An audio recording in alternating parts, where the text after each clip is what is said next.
So I think these are areas that we need to look at because they tend to slow down investment decisions. Sometimes you just get scared. You're not sure about exactly where the direction of things are going. So I think in terms of policy, in terms of regulation and policy, we need to see more consistency. There needs to be more alignment, to instill confidence, in the minds of investors and those that are actually putting money either in the capital market or in the entire economic system. We believe in Nigeria. We all believe that this is a great nation, but sometimes it gets a bit scary, because you're walking because there have been certain pronouncements, and on the other hand, the actions are completely at variance with the pronouncements. I've been to so many conferences where on the risk dashboard, with due respect to any regulator that may be here, the number one risk is regulator. And this is understandable because now all of us, I'm sure most of us, the bigger companies, we now have full-fledged departments, for regulatory issues. So cutting across for us, it's something that we take very, very serious.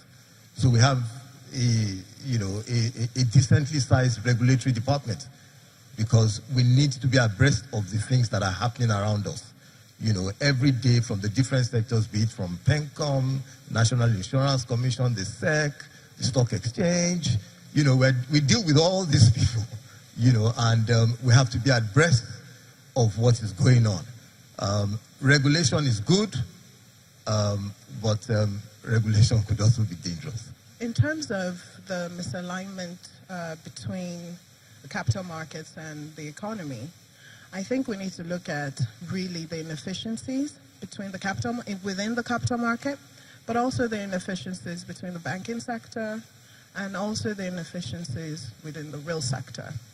And I think once we focus on closing these gaps, then, for example, in the capital market, we can capture a lot more industries, we can capture a lot more investors. In terms of the banking sector, we can close the gap between the response gap between the real sector and the capital market sector. So I think, moving from there into your question, the focus from a data point of view, it would be to close inefficiencies within the sectors. We had mentioned some regulatory analysis, regulatory policy that would make prudent responses to the challenges. For example, incentives or even tax administration, tax reform. Things like this can close the gap, can close the slag, essentially, between the real sector, what the real sector is doing, and also what the stock market is doing. Touching on what was said earlier in terms of policy or politics, I think we should always remember that, policy happens within a political environment. So there's always influences on politics. But I heard it said once, and I think that's a really good analogy, is that if everybody in this room wanted to make a decision on one thing, I don't know how many people are in this room, maybe 100, maybe 200, but if we were all to come together and try to decide on one thing, we would be coming from many different points of view. And sometimes that is actually one of the biggest challenges. It's not necessarily, like someone mentioned earlier, we already know there's a lot of analysis, there's a lot of policy documents that have happened over the years, over the decades really. But sometimes in the implementation, it's in coming to a consensus on what priorities should be or what focus should be and how that priority should be measured.